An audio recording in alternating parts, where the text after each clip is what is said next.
Hello दोस्तों, आज हम लोग चैलेंजिंग मैथ के सीरीज़ को आगे बढ़ाते हुए उसके पार्ट 3 को करेंगे, जिसमें हम लोग 21 से लेकर 30 तक 10 क्वेश्चन को देखेंगे जो कि एग्ज़ाम व्यू से बहुत इंपॉर्टेंट है। और इसमें से बहुत ऐसे भी क्वेश्चन हैं जो मेरे स्टूडेंट द्वारा मुझसे पूछा गया है, तो उन सबको भी कवर करेंगे। तो आइए स्टार्ट करते हैं चैलेंजिंग मैथ का पार्ट 3। पहला क्वेश्चन, तो आइए देखते हैं पहला क्वेश्चन जो कि बोर्ड पर नज़र आ रहा होगा। आइए पढ़ते हैं पहला क्वेश्चन क्या कह रहा है। लिखा है कि एक रेलगाड़ी अपनी सामान्य गति से कुछ दूरी तय करती है। यदि इसकी गति 6 किलोमीटर प्रति घंटा अधिक होती तथा यह दूरी 4 घंटे कम समय में तय की जाती, तथा यदि इसकी गति 6 किलोमीटर प्रति घंटा कम होती तो यह दूरी 6 घंटा अधिक समय में तय की जाती, तो कुल दूरी कितनी है। इस टाइप का एक क्वेश्चन पूछा जाता है, लेकिन वो थोड़ा अलग रहता है। उसमें क्या होता है कि पूछा जाता है कि अगर कोई व्यक्ति अपनी गति को 5 मिनट कोई इस गति से जाता है तो स्कूल 5 मिनट देरी से पहुंचता है, और इतना कम स्पीड जाता है इतना लेट पहुंचता है। इस टाइप का क्वेश्चन रहता है, तो उसको बनाना आसान है। लेकिन ये जो क्वेश्चन है, इसको बनाने के लिए हमको एक फार्मूला की आवश्यकता होगी, जिसको बिना फार्मूला का बना पाना बहुत मुश्किल होगा, क्योंकि इसमें बहुत सारे समीकरण बन जाएंगे, 3-4 समीकरण करना पड़ जाएगा। तो इस क्वेश्चन को बनाने के लिए हम लोग फार्मूला को देखेंगे। तो हम लोग जो फार्मूला देखेंगे, s minus S1 bye S1 into T1, और यही बराबर करेंगे s minus S2 bye S2, ये हो जाएगा T2। तो यहाँ पर पहले बताया गया था क्वेश्चन में कि 6 किलोमीटर प्रति घंटा अधिक करने से समय 4 घंटा कम लगता है, यानी कि मेरा S1 दिया हुआ है 6 और टाइम दिया हुआ है 4 घंटा। और यहाँ पर क्या बोल रहा है कि अगला में जो है वो कहता है कि 6 किलोमीटर स्पीड कम करने से, अब कम कर रहे हैं इसलिए माइनस, बढ़ रहा है तो यहाँ प्लस होगा, और यहाँ पर कम हो रहा है तो यहाँ पर माइनस होगा। यहाँ पर देखिए प्लस का साइन होगा। अब यहाँ पर क्या है कि ये जो S2 है ये भी 6 हो जाएगा, और टाइम इसमें कितना लग रहा है, तो इसमें भी जो है अधिक समय लग रहा है। कितना अधिक समय लग रहा है, 6 घंटा। यानी कहने का मतलब S प्लस यहाँ कितना हो जाएगा 6, और नीचे भी हो जाएगा 6 इंटू 4, और यहाँ हो जाएगा S माइनस ये हो जाएगा 6, और यहाँ हो जाएगा 6, और यहाँ समय कितना हो जाएगा 6। तो इसको सॉल्व करेंगे तो हमको चाल यहाँ पता चल जाए, कितना चाल आने वाला है। तो देख रहे हैं ये हो जाएगा 2/3, और ये 2 इससे गुना हो तो 2s प्लस 6 दूनी 12, और ये 6 कट गया, ये 3 इधर मल्टीप्लाई होगा तो 3s और माइनस 18, ये इधर किधर घटेगा तो s बचेगा, और 18 और 12 जुट के हो जाएगा 30। यानी कि चाल पता चल गया कि चाल कितना हो जाएगा, तो हो जाएगा 30 किलोमीटर पर आवर। अब अगर इसी चाल को इधर या इधर बैठाते हैं किसी एक साइड, तो हमको समय पता चलेगा। क्या पता चलेगा, समय। इसलिए हम लोग समय निकालने के लिए क्या करेंगे, यहाँ पर बैठाएंगे तो 30 और 6 36, यानी कि 36/6 इंटू 4, तो हो जाएगा 6 और 6 चौक 24, ये इतना समय आ जाएगा। और अब हम लोग जब चाल जान गए और समय जान गए, तो हम लोग दूरी निकालने के लिए दोनों को मल्टीप्लाई कर देंगे, यानी 30 गुना 24, तो 24 थी 72, यानी कह सकते हैं 720 किलोमीटर। यानी इन दोनों के बीच की जो दूरी थी वो 720 किलोमीटर थी। समझ आया होगा।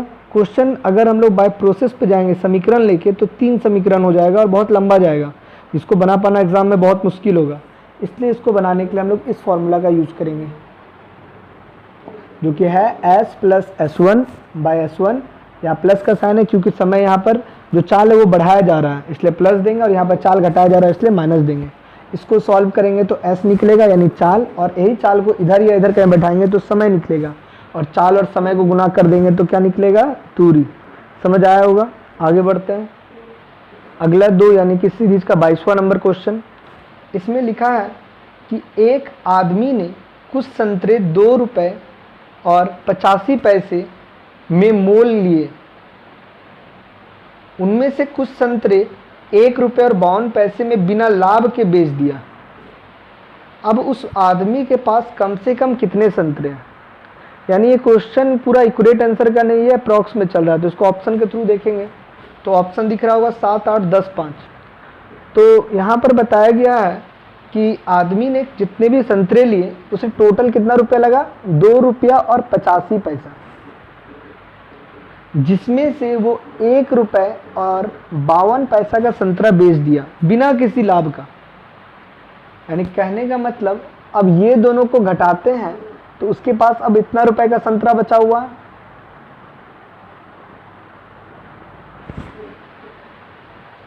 तो जान रहे हैं जो संतरा बेच चुका वो है 1.52 और जो बेचा जाना है वो 1.33 है। तो कहीं ना कहीं जो संतरा होगा वो इन दोनों से कटता होगा। तो इस हिसाब से अगर इन दोनों का एचसीएफ निकालते हैं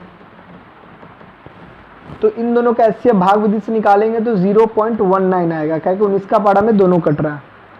तो ये इसका एचसीएफ आ गया 0.19। अब यहाँ पर निकाल सकता है दोनों को डिवाइड करके कि कितना संतरा बेचा जा चुका और कितना बाकी है। अगर इससे इसको डिवाइड करेंगे तो बेचा गया, ये कितना बार कटेगा 8 बार में, यानी 8 संतरा जो है बेचा जा चुका है। और अगर बात करते हैं शेष का, तो शेष को क्या करेंगे,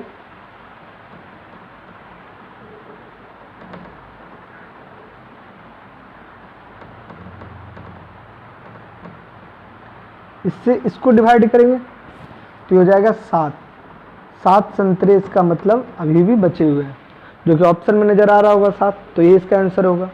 तो ऐसे ही बनाएंगे क्वेश्चन को, बहुत इंपॉर्टेंट क्वेश्चन है ये भी। आगे बढ़ते हैं। 23वां नंबर क्वेश्चन जो कि बोर्ड पर नजर आ रहा होगा।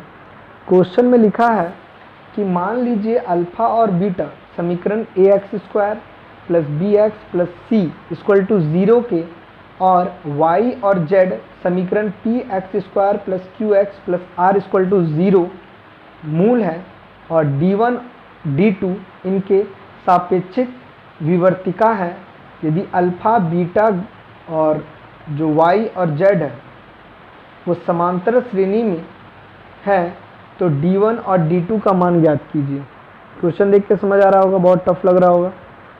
टफ तो बहुत ज़्यादा नहीं है, फिर भी इसको बनाने में थोड़ा लंबा प्रोसेस हो सकता है। फिर भी देखते हैं, समझते हैं कैसे बनाएंगे। तो स्टार्ट करते हैं। क्वेश्चन को भी हटा देते हैं क्योंकि इसमें थोड़ा ज़्यादा जगह की आवश्यकता होगी। तो इसमें जैसे दिया हुआ है कि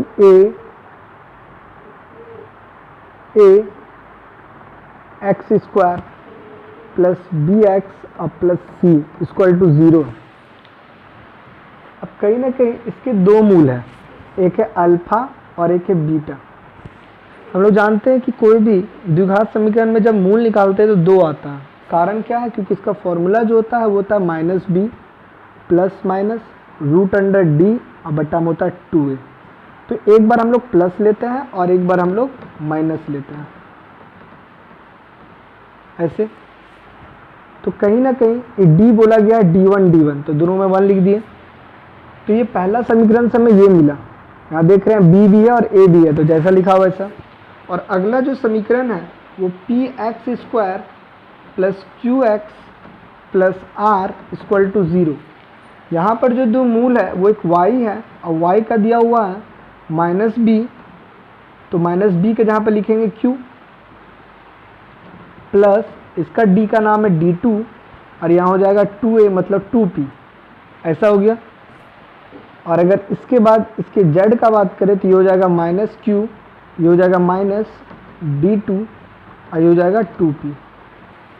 तो अल्फा बीटा y और z एक्चुअली गामा और लेमडा था, मगर बार बार लिखने और बोलने में दिक्कत होगा, इसीलिए इसको yz कर दिया। तो अल्फा बीटा और yz जो है इन चारों के बारे में बोला गया कि एक समांतर सीरीज में। समांतर सीरीज का मतलब होता है जैसे कि 2, 4, 6, 8, यानी सबके बीच में जो डिफरेंस है वो सब सेम है। तो ये दोनों के बीच सेम का अंतर है, ये दोनों भी सेम का अंतर है, दोनों के बीच में सेम अंतर है। तो हम लोग लिख सकते हैं 4 - 2 या तो 8 - 6, दोनों बराबर लिख सकते हैं। तो यहाँ पर भी वही करेंगे कि अल्फा माइनस बीटा और बराबर y माइनस z, ये करेंगे तो ये दोनों आपस में बराबर हो जाएगा। तो हम देखते हैं अल्फा के जहाँ पर बीटा जहाँ पर अगर रखते हैं दोनों का मान, दोनों में नीचे एलसीएम सेम है, तो लाइन का कटिंग करते हुए 2a और ये दोनों में ये देख रहे हैं कि अगर हम घटाते हैं तो ये प्लस अब प्लस साइन हो जाएगा, जिससे b और b कट जाएगा, बचेगा ये, यानी कि 2d1। थोड़ा लाइन का स्टेप शॉर्ट किया गया है, इसको आप बड़ा करके देख सकते हैं। और उसी टाइप से y और z ये दोनों को जब माइनस करते हैं तो ये प्लस अब प्लस हो जाएगा, जिससे ये और ये कट जाए तो बचेगा ये दोनों जो कि जुट के हो जाएगा 2d2, अब बट्टा में हो जाएगा 2p। ये 2 कट गया तो कह सकते हैं कि d1/d2 बराबर a/p। और अगर d1/d2 निकालें तो ये रूट को हटाने से यहाँ स्क्वायर हो जाएगा a²/p²। यह इसका आंसर हो जाएगा ऑप्शन नंबर 1 में जो कि दिया हुआ है। समझ आया होगा कैसे क्वेश्चन किया गया। फिर एक बार समझा देते हैं कि इसके दो मूल थे, एक अल्फा और एक बीटा। तो हम लोग जानते हैं मूल निकालते हैं दो, तो प्लस का साइन और माइनस का साइन दे करते हैं। इसकी विवर्तिका यानी कि डी जो है d1 दिया हुआ था तो बैठा दिए, बी और ए जो जहाँ पर था बैठा दिए फॉर्मूला के अनुसार। समीकरण दूसरा में वही किए। अब यहाँ जो मेन था वो समझना था कि चारों अल्फा बीटा वाई और जेड ये चारों ही एक समांतर सीरीज में था। इसका मतलब ये दोनों का माइनस का अंतर, ये दोनों का माइनस का अंतर बराबर है, तो दोनों का मान बैठा दिए जो काट कूट करके आया। तो d1/d2 कितना निकला, a²/p²। समझ आया होगा। आगे बढ़ते हैं। अगला क्वेश्चन 24 नंबर बोर्ड नजर आ रहा होगा। इसमें लिखा हुआ है कि एक ट्रेन 5:30 बजे सुबह में स्टेशन x से y की ओर प्रस्थान करती है तथा 6:30 शाम को पहुंचती है, और एक दूसरी ट्रेन y जो है 7:30 सुबह खुलकर 6:30 शाम को स्टेशन x पर पहुंचती है। किस समय वे दोनों ट्रेन एक दूसरे को पार करेगी। ये क्वेश्चन का बाय एक्स वाई करके बनाना जाए तो बहुत समय लगेगा, इसलिए उस पर हम नहीं जाके जो फॉर्मूला बता रहे हैं उसको याद रखें, उसी बनाना है। ठीक है, आगे से तो क्वेश्चन में लिखा हुआ है कि दो स्टेशन है, उसी के बीच में एक ट्रेन इधर से जा रहा है किधर से जा रहा है, दोनों के बीच का टाइमिंग। तो एक फॉर्मूला होता है कि समय के लिए x minus t into y, अब बटा में हो जाएगा x प्लस वाई। ये एक फॉर्मूला हो जाएगा, समय निकालेंगे। और ये जो समय निकलेगा इस समय को हम लोग y में ऐड कर देंगे, यानी जो अगला ट्रेन होगा, यानी y नहीं, मैंने दूसरा ट्रेन जब चलना शुरू हुआ था उसमें ऐड कर देंगे। तो पहले जानेंगे कि x, y और t क्या है। x का मतलब हुआ कि जो पहला ट्रेन है उसके द्वारा कितना समय लिया गया डेस्टिनी में पहुंचने के लिए। तो देख रहे हैं कि वो 5:30 बजे सुबह चला था से 6:30 शाम में पहुंचा, तो कहीं ना कहीं 5:30 से 6:30 यानी कि वो 11 घंटा चला, तो इसको x बोलेंगे। और अगर y का बात करें तो अगला ट्रेन जो है वो 7:30 से 6:30 यानी कि टोटल ये 13 आवर हो जाएगा। 13 का 5:30 से 5:30 तो 12 और 13 हो जाएगा ना। और ये जो 7:30 से 6:30 है ये 1 घंटा कम 12 में यानी कि 11 घंटा में तय करेगा।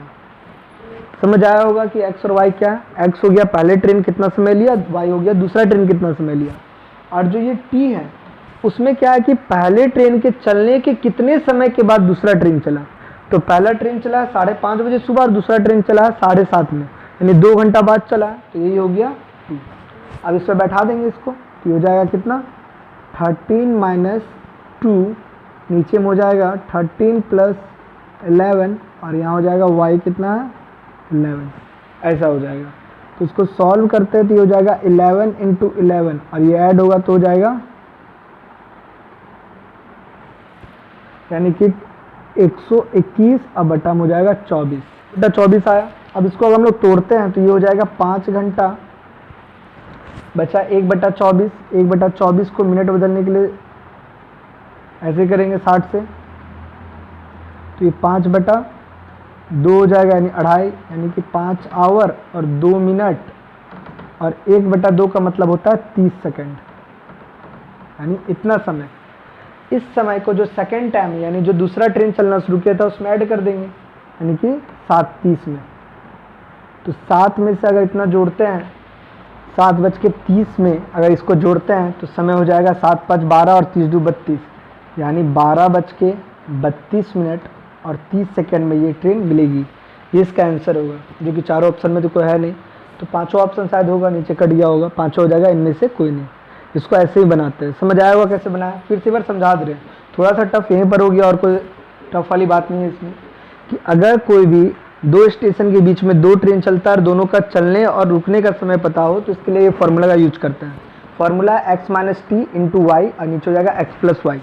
एक्स का मतलब हुआ पहला ट्रेन द्वारा कितना समय में अपना डेस्टिनी पहुंचा गया वो, यानी पहला ट्रेन को टोटल 13 घंटा चला और दूसरा ट्रेन कितना देर चला तो 11 घंटा। और पहले ट्रेन से कितने घंटे के बाद दूसरा ट्रेन चला उसको बोलेंगे टी। बस इस तीनों को सॉल्व करके जितना आएगा उसको ये जो सेकेंड वाला ट्रेन जब चला था उसमें ऐड कर देंगे। तो बस यहाँ पर थोड़ा सा था कि मिनट से घंटा में बदलना था, मैंने घंटा से मिनट से, बस वही थोड़ा देखना था और तो कोई हार्ड नहीं था। ऐसा करते ही समझ आया होगा। आगे बढ़ते हैं। 25वां नंबर क्वेश्चन जो कि बोर्ड पर आ रहा होगा, ये मिश्रण का क्वेश्चन है। लिखा है कि 3 पात्रों में समान मात्रा में मिश्रण रखा गया है। मिश्रण में दूध और जल का अनुपात 4:1, 5:2 और 6:1 के अनुपात में। कहा जा रहा है कि यदि तीनों पात्रों के मिश्रण को एक साथ मिला दिया जाए तब ये जल और दूध का अनुपात क्या होगा। ऊपर में दूध और जल का अनुपात दिया लेकिन नीचे में जल और दूध का पूछा रहे हैं, उल्टा है। तो हम लोग उल्टा ही लिखेंगे, जो पूछा उसको लिखते हैं जल ऊपर और दूध नीचे। तो पहला में जल का बात करें तो जल है 1 और कुल हो गया, कुल कितना 4 और 1 5। फिर उसी टाइप से 2/7 हो जाएगा, फिर उसी टाइप से 1/7 हो जाएगा और नीचे में हो जाएगा 4/5, 5/7 और ये हो जाएगा 6/7। क्या करते हैं जिसकी जो भी अनुपात है उसको ऊपर और कुल को नीचे लिखते हैं और कुछ नहीं किया। इसको ऐड करेंगे तो 35 और 35 दोनों कैल्शियम आने वाला, 35 कट जाएगा, ये हो जाएगा 7, 10, 5, ये हो जाएगा 28, 4 पंचे 20 और ये हो जाएगा 36। तीनों का ऐड करते हैं तो हो जाएगा 22 और ये जोड़ने से हो जा रहा है 55 25 हो गया 83, इसलिए इसका आंसर हो जाएगा 22:83। बहुत इजी क्वेश्चन था, समझ आया होगा। आगे बढ़ते हैं। अगला क्वेश्चन ये जो है क्षेत्रफल का क्वेश्चन है, क्षेत्रमिति का। तो इसमें फिगर दिख रहा होगा कुछ रॉकेट के समान है, लेकिन इस फिगर को गौर से देखें तो इसमें 3 चीज़ नज़र आ रहा है, एक शंकु, एक बेलन और एक अर्धगोला। यहाँ पर बोला गया इनका संपूर्ण पृष्ठीय क्षेत्रफल क्या होगा। तो बहुत को लिखेंगे कि संपूर्ण पृष्ठ क्षेत्रफल शंकु का πr r प्लस एल और बेलन का 2πr r प्लस एच और अर्धगोला का 2πr²। ऐसे करके बना के जोड़ेंगे तो इससे सीधी गलत हो जाएगा। ऐसा कोई भी क्वेश्चन जिसमें संपूर्ण पृष्ठीय क्षेत्रफल का बात कर रहा हो परंतु वह एक फिगर ना हो, कुछ इस प्रकार फिगर दिख रहा होगा बोर्ड पे, तो इसमें जो है संपूर्ण का बात करेंगे तो जो हिस्सा आपको नजर आ रहा है उसी का क्षेत्रफल को संपूर्ण पृष्ठ क्षेत्रफल कहता है। अर्थात अगर हम शंकु को देखते हैं तो हमको इसका सिर्फ जो कर्व वाला भाग है साइड का वो दिखाई देगा, तो कर्व को बोलते हैं πrl, यानी कि वक्र पृष्ठीय क्षेत्रफल। इसका भी जो बेलन का साइड का कर्व नजर आएगा जिसको बोलते हैं 2πrh, और ये अर्धगोला है जिसका सिर्फ बाहर का साइड का दिखेगा जो πr² होगा। इसको निकालेंगे तब आंसर आएगा। तो दिख रहा होगा कि यहाँ दिया हुआ है कितना, तो ये दिया हुआ आपका 24, ये दिया हुआ है 7, तो 24 और 7 तो ये हो जाएगा 25 पाइथागोरस प्रमेय से। तो यहाँ पर अगर हम तीनों में देख रहे आर तो सबका 7 7 और इसका भी 7 ही है, तो कहीं ना कहीं पाई और आर को कॉमन ले लेते हैं। यहाँ एल, यहाँ बच जाएगा 2h और यहाँ बच जाएगा 2 और r, तो पाई का मान 22/7 और r हो जाएगा 7 और ये हो जाएगा 25। इसकी जो दिया हुआ लेंथ ये दिया हुआ 20, तो 20 दूनी 40 और ये हो जाएगा कितना 7 दूनी 14, 7 7 कट गया यानी 22 गुना, इसको ऐड करते हैं 4 5 9 5 और 1 6 7, 5 4 9 4 1 5 2 7, अब दिनों गुना कर देंगे 1738, ये इसका आंसर हो जाएगा। मीटर है तो मीटर स्क्वायर। समझ आया होगा। याद रखेंगे जब भी किसी आकृति का क्षेत्रफल का या संपूर्ण क्षेत्रफल बात करेंगे तो जो हिस्सा नजर आता है उसी को हम लोग निकालते हैं और उसी को कहते हैं संपूर्ण पृष्ठीय क्षेत्रफल। आगे बढ़ते हैं। अगला क्वेश्चन 27 नंबर, इसमें एक वर्ड लिखा हुआ है LEADER। शब्दों के अक्षरों को कितने विविध प्रकार से व्यवस्थित किया जा सकता है। तो यहाँ पर जो वर्ड है वो LEADER, इसको हम लोग कैसे लिख सकते हैं। तो हो सकता है पहले हम ई लिख सकते हैं, इस टाइप से सजाते जाना, तो इस टाइप से बहुत सारा वर्ड बनेगा। तो इसको निकालने का जो आसान तरीका है वो क्या है कि सबसे पहले जानेंगे कि कितना लेटर है। तो देख रहे हैं कि 1 2 3 4 5 6 यानी टोटल 6 है। तो ऊपर लिख देंगे 6 गुना 5 गुना 4 गुना 3 गुना 2 गुना 1 हो जाएगा। और अगर इसमें कोई वर्ड रिपीट है यानी एक से ज़्यादा है तो उसको भी देख लेंगे। तो देख रहे ई डबल है, तो नीचे में क्या करेंगे 2 गुना 1 यानी 2 अक्षर है ना, इसको 2 गुना 1 लिख देंगे। ये और ये कट गया, अब इसको मल्टीप्लाई कर देंगे। 6 पंचे 30, 30 चौक हो गया 120, अब 12 तिया 36 यानी कि इसका आंसर हो जाएगा 360। यानी कि जो LEADR है उसको हम लोग कितने वर्ड में लिख सकते हैं 360 तरीकों में लिख सकते हैं, 360 तरीकों में लिख सकते हैं। इस टाइप से इसको बनाते हैं, समझ आया होगा। आगे बढ़ते हैं। अगला क्वेश्चन 28 नंबर दिख रहा होगा बोर्ड पे, लिखा है कि एक ठोस प्रिज्म का आधार त्रिभुजाकार है जिसकी भुजाएं 3, 4 और 5 सेंटीमीटर है। इसके संपूर्ण पृष्ठ क्षेत्रफल क्या है यदि इसकी ऊंचाई 8 है। यानी कि जो इसका आधार है वो एक इस प्रकार है 4, 3 और 5, और इसकी जो ऊंचाई है यहाँ से यहाँ की वो हुआ 8। तो इसका संपूर्ण पृष्ठ क्षेत्रफल निकालना है। संपूर्ण पृष्ठीय क्षेत्रफल बराबर 2 गुना आधार का क्षेत्रफल जोड़